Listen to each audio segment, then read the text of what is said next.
AI가 어느 정도로 능력이 있는가 하면 한 가지 주제를 정해서 얘한테 부탁을 하면 글도 써주고 그림도 그려주고 또 음악도 만들어줍니다.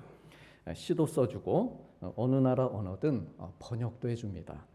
사람의 얼굴도 만들어내고 목소리도 흉내낼 수 있습니다.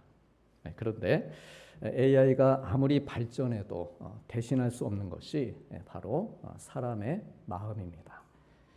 논리적이고 좋은 문장을 만들어 줄 수 있을지 모르지만 사람을 품어주는 따뜻한 마음까지 만들어낼 수는 없습니다.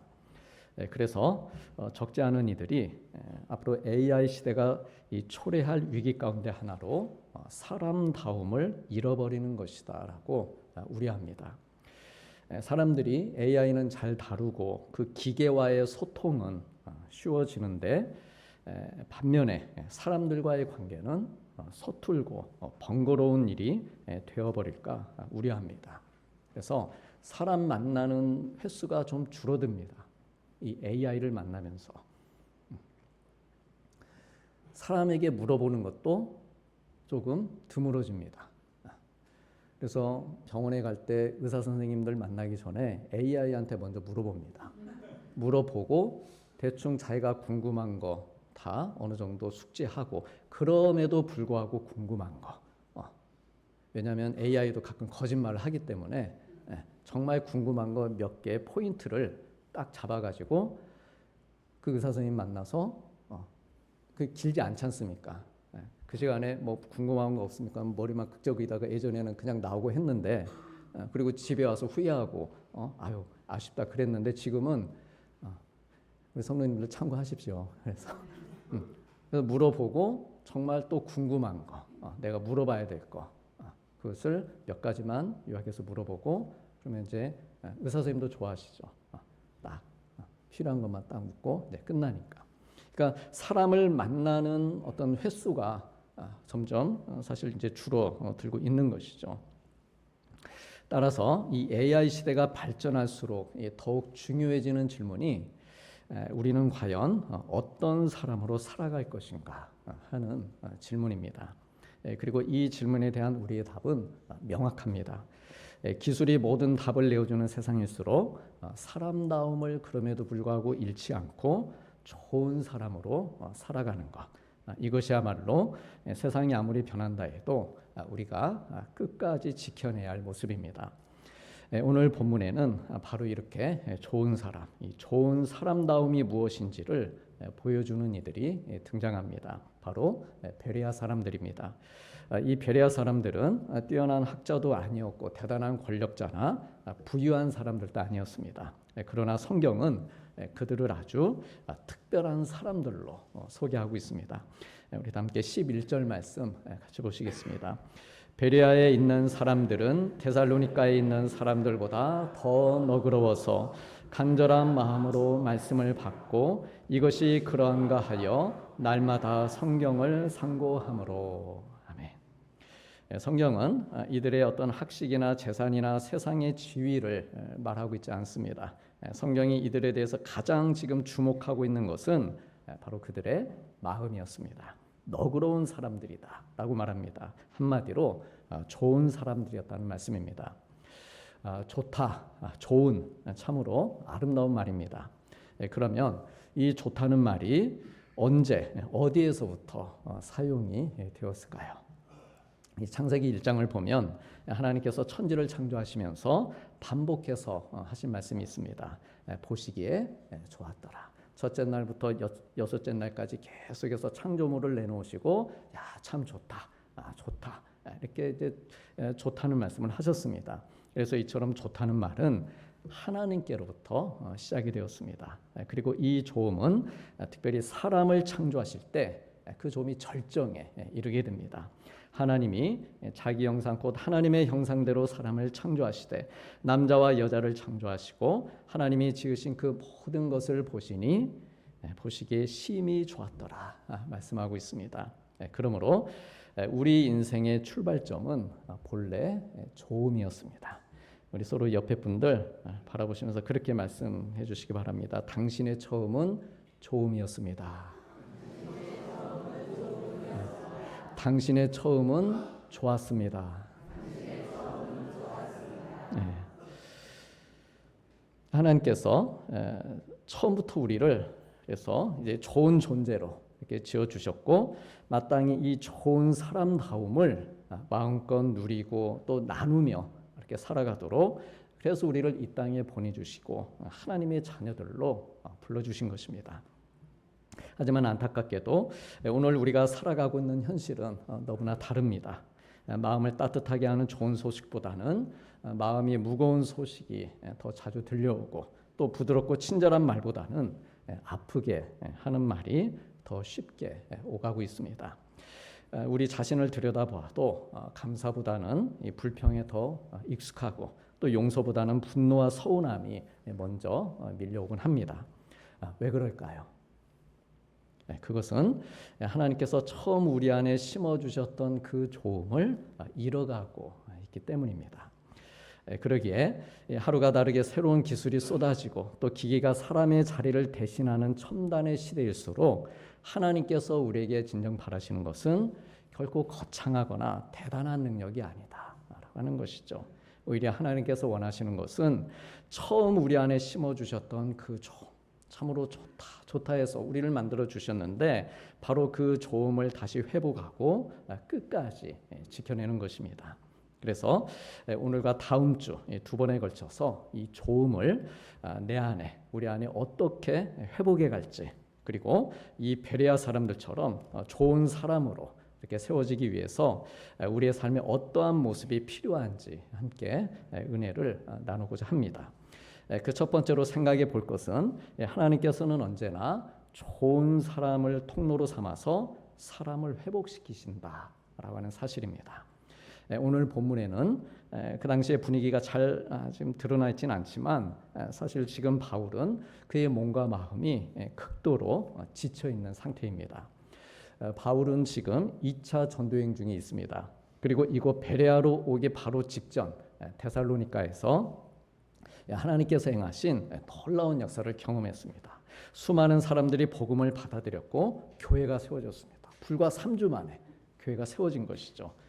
그런데 아쉽게도 그 사역의 기쁨이 그리 오래가지 못했습니다. 복음을 거부하는 그곳에 유대인들의 반발 그리고 거센 핍박이 일어났고 그래서 불과 3주 만에 바울은 한밤중에 겨우 몸만 피해서 쫓기듯 데살로니가를 떠나야 했습니다. 한번 그 당시의 바울의 상황 그리고 바울의 그 마음을 한번 떠올려 보시기 바랍니다. 이제 겨우 3주 남짓 사역했을 뿐인데 복음으로 낳은 그 사랑하는 성도들을 남겨둔 채 도망치듯 급히 떠나와야만 했습니다. 그러니까 그 마음이 얼마나 아프고 허탈했겠습니까? 내가 거기에 조금만 더 머물 수 있었더라면 내가 한 말씀이라도 더, 한 구절이라도 더 내가 가르치고 그들을 세워줄 수 있었더라면 하는 어떤 그런 깊은 아쉬움과 상처를 고스란히 안은 채 무거운 발걸음으로 터벅터벅 베레아로 온 것입니다. 그런데 바로 이렇게 지치고 상심해 있는 바울에게 하나님께서 베레아 사람들을 만나게 해주신 것이죠. 눈에 보이는 어떤 화려한 위로나 상황을 단번에 뒤집는 다시 한번 데살로니가를 뒤집어버리는 어떤 그런 기적이 아니라 베레아에서의 사람을 주신 것입니다. 진리를 사모하며 그의 곁을 지켜줄 너그럽고 좋은 사람들을 하나님께서 준비해 주셨습니다. 성도님들, 이처럼 하나님께서는 사람을 통해 사람을 살리십니다. 지치고 낙심한 사람을 회복시키실 때 언제나 먼저 사람을 보내주십니다. 성경을 보면 하나님께서는 늘 사람 곁에 사람을 두십니다.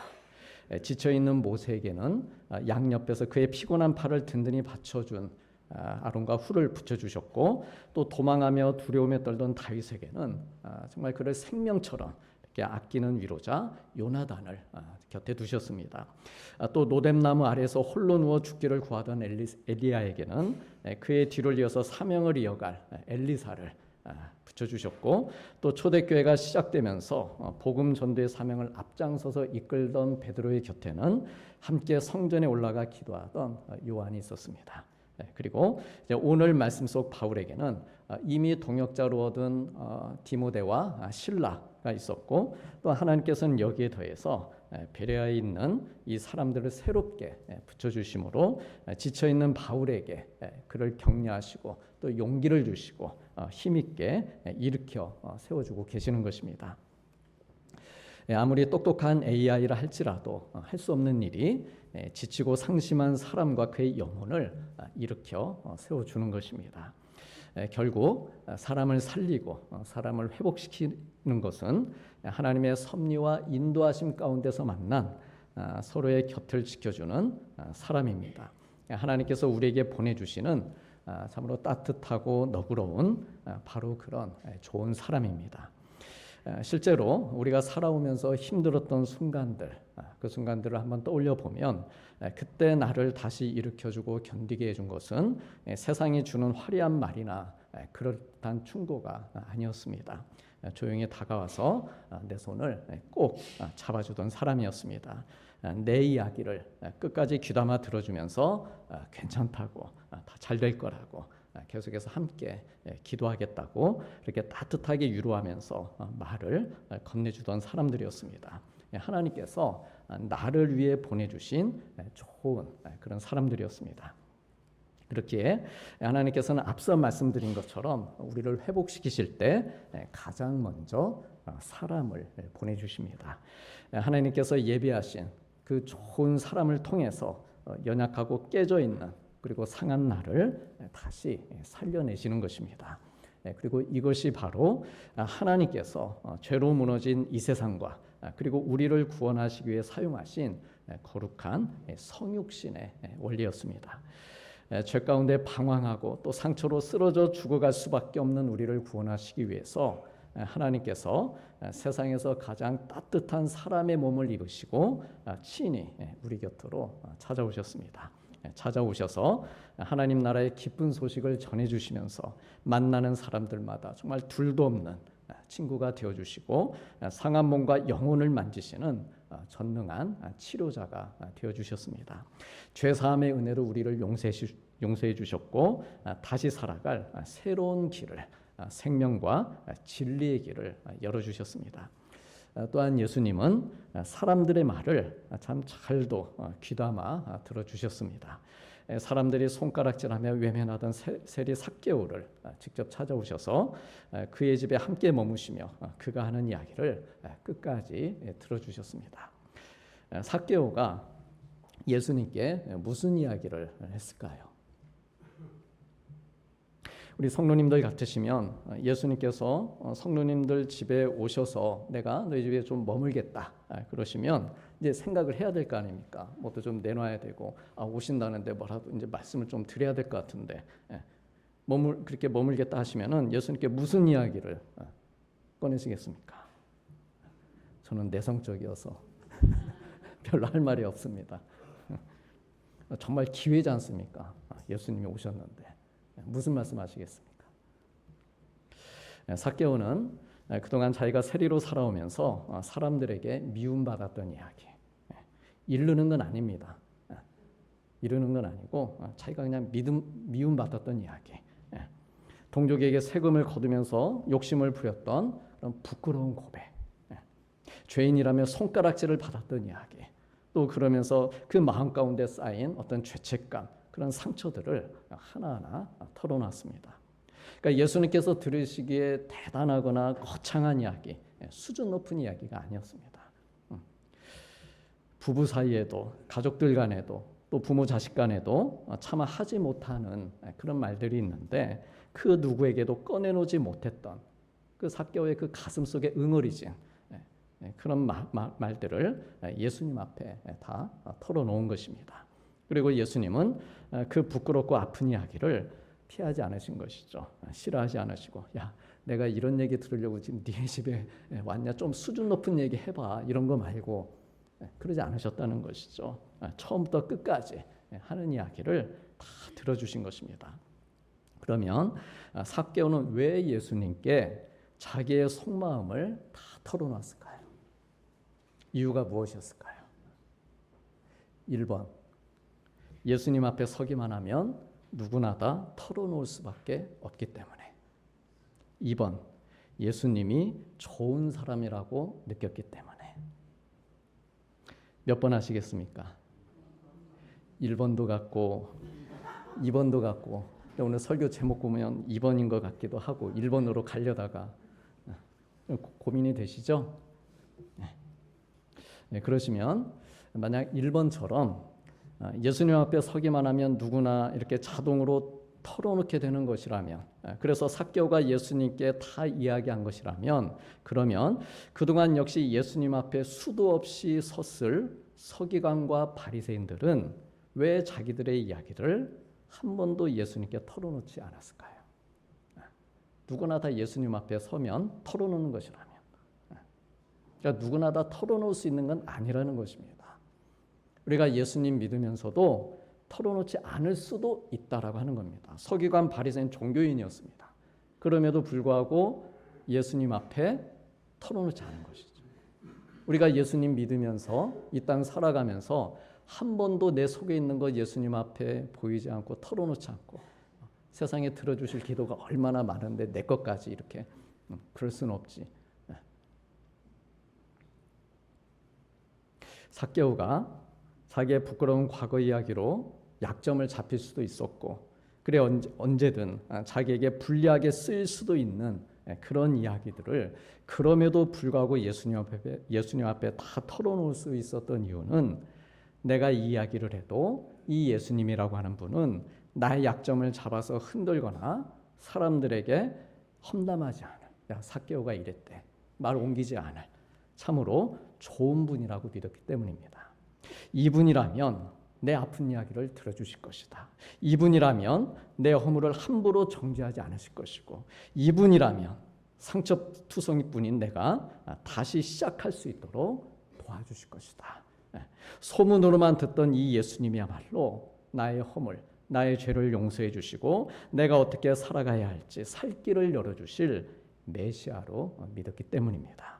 하지만 이와 반대로 서기관과 바리새인들은 예수님을 자신들의 구주나 메시아로 믿지 않은 것은 물론이고 자기들을 받아줄 좋은 사람으로도 여기지 않았습니다. 예수님이 좋은 분이 아니어서가 아니라 그들이 악했기 때문이죠. 그렇게 그들은 예수님 앞에 나올 때마다 언제나 겹겹이 마음을 감추고 나왔던 것입니다. 그러나 예수님께서는 어떻게 하셨습니까? 그들이 그토록 숨기고 싶어 했던 마음, 속은 썩어 문드러져 있으나 겉만 번지르르 한 평토장한 무덤 같은 그들의 그 속마음을 밝히 드러내 주셨습니다. 다시 말해, 너희가 스스로 너희의 마음을 털어놓지 않아? 오케이, 그러면 내가 직접 너희 마음을 털어주겠다. 그래 그들의 그 위선의 껍질을 사정없이 벗겨내신 것입니다. 사랑하는 성도님들, 우리 예수님은 저와 우리 성도님들에게 정말 좋은 분이심을 믿습니다. 우리의 부르짖음을 외면하지 않으시고 남들에게 말 못할 그런 가슴속의 이야기를 다 귀담아 들어주시는 분이십니다. 나의 연약함과 허물을 다 아시지만 아심에도 불구하고 끝까지 우리를 품어주시는 참 좋으신 분이십니다.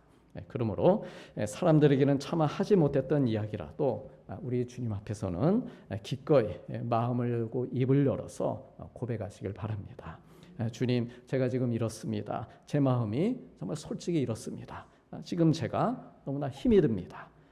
이렇게 마음 아픈 일도 아뢰시고 또 억울하고 답답한 일도 털어놓으시고, 뭐 좋은 일 있으면 그것도 좋습니다. 다 말씀드리시고, 나의 부끄러운 죄와 연약함까지도 주님의 발 앞에 그대로 내려놓으시길 바랍니다.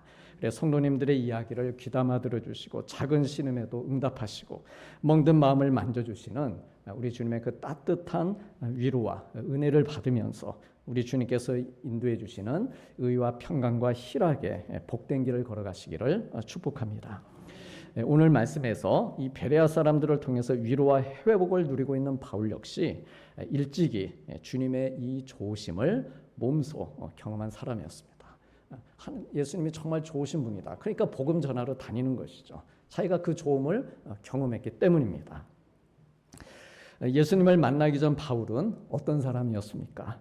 그는 율법에 흠이 없는 바리새인 중에 바리새인이었고 세상적으로도 무엇 하나 부러울 것 없는, 그래서 이 로마 시민권을 가지고 있다는 이 사실 하나만으로도 그는 화려한 스펙을 가진 사람이었습니다. 하지만 당시 예수님을 믿는 성도들의 눈에 비친 바울은 가혹하고 잔인한 나쁜 사람일 뿐이었습니다. 살기가 등등해서 교회를 핍박하고 성도들을 옥에 가두는 두렵고 정말 결코 마주치고 싶지 않은 그러한 나쁜 사람이었습니다. 그런데 이 나쁜 사람 바울이 다메섹 도상에서 세상에서 가장 좋은 분이신 예수님을 만난 것이죠. 그리고 바로 그곳에서 자기를 향해 벌을 내리시고 또 벼락을 내리시는 대신에 따뜻하게 품어주시는 예수님의 사랑과 용서의 은혜를 깊이 경험하게 됩니다. 그러면서 그토록 차갑고 또 무서웠던 이 나쁜 사람 바울이 자기의 삶을 주님께 드리면서 복음을 전하고 지치고 상한 사람들을 주님의 사랑으로 일으켜 세우는 그런 좋은 사람으로 살아가기를 꿈꾸면서 그의 삶을 하나님 앞에 드린 것입니다. 그래 그렇게 사명자의 길, 믿는 자의 길을 걸어가는 가운데에 데살로니가에서 잠시 어려운 일도 있었지만 베레아로 오면서 좋은 사람들을 또 만난 것입니다. 자기를 의심하고 공격하는 그런 사람들만 만나다가 전하는 말씀을 잘 들어주고 기쁨으로 받아주는 그런 사람들을 만난 것입니다. 그러니 이 만남이 이 사람들이 바울에게 얼마나 큰 위로와 또 기쁨이 되었겠습니까? 그래서 사람은요 좋은 사람을 만나면 살아나게 되어 있습니다. 답답한 곳에서 좋은 공기를 마시면 숨이 탁 트이는 것처럼 힘들고 낙심이 되는 가운데 좋은 사람을 만나게 되면 답답했던 마음, 답답했던 삶이 다시 숨을 쉬기 시작하는 것이죠. 숨통이 트이는 것입니다.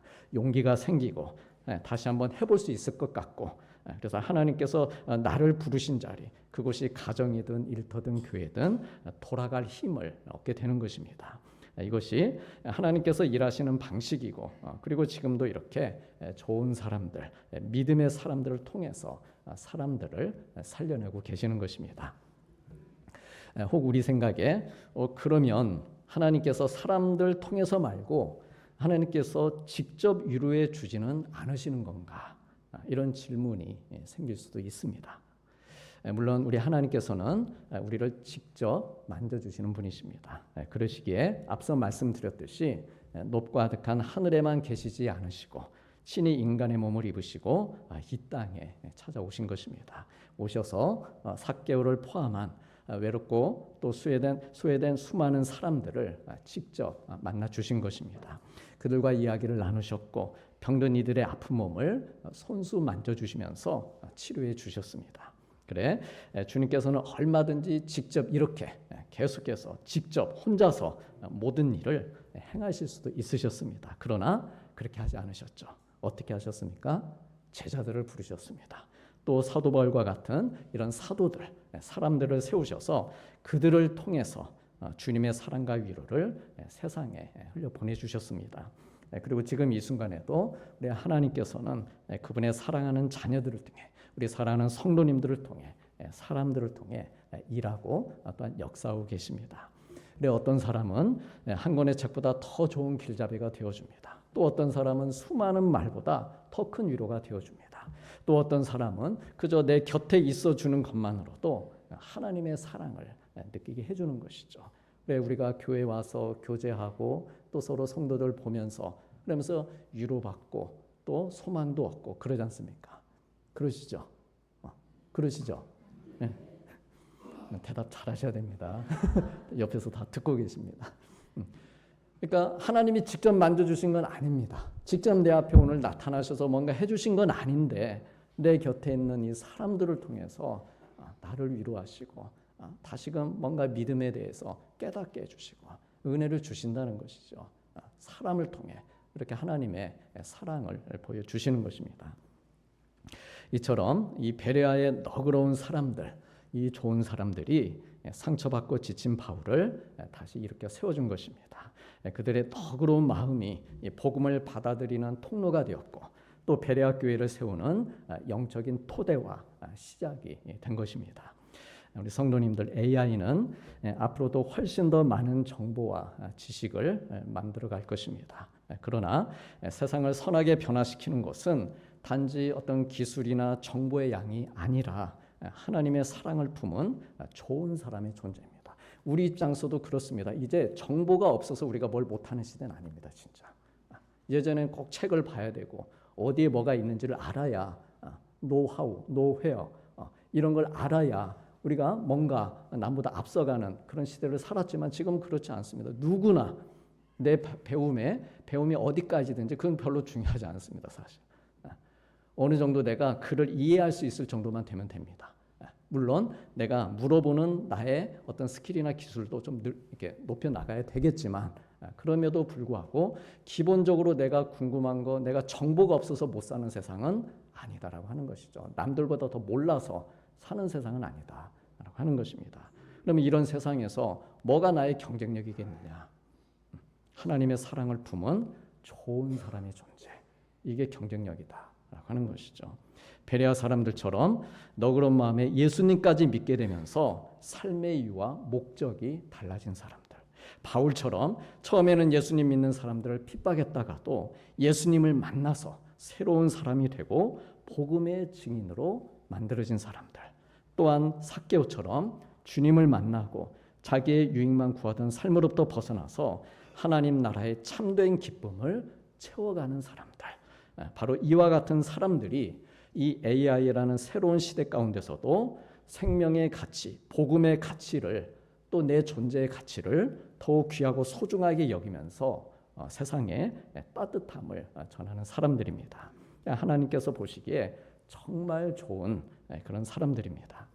사랑하는 성도님들, 하나님께서는 오늘 우리들 역시 이처럼 이렇게 마음이 너그럽고 또 주님을 만나 삶의 이유를 발견하고 또한 세상에 하나님 나라의 기쁨을 나눠주는 좋은 사람들이 되어주기를 바라십니다. 그러므로 이를 위해서 먼저는 하나님께서 나를 이러한 모습으로, 이런 좋은 모습으로 계속해서 나를 빚어주시도록 진흙인 나를 하나님의 손에 온전히 맡겨드리시길 바랍니다. 그리고 주님 안에서 계속해서 잘 빚어지는 가운데에 좋음의 통로, 복음의 통로가 되어서 우리를 만나는 사람마다 하나님의 따뜻한 사랑을 느끼고 우리를 만나는 사람마다 다시 일어설 용기와 소망을 얻게 되고 또한 우리를 만나는 사람마다 하나님은 정말 살아 계시는구나, 정말 좋으신 분이시구나, 이렇게 깊이 고백하고 경험하게 해주시기를 바랍니다. 그래, 이 차갑고 빠르게 변하는 세상 속에서 주님의 손에 온전히 기대어서 이 땅에 따뜻한 위로와 소망을 전해주는 참으로 복된 좋은 사람들, 하나님의 선물들이 되시기를 주님의 이름으로 축복합니다. 네, 하시겠습니다.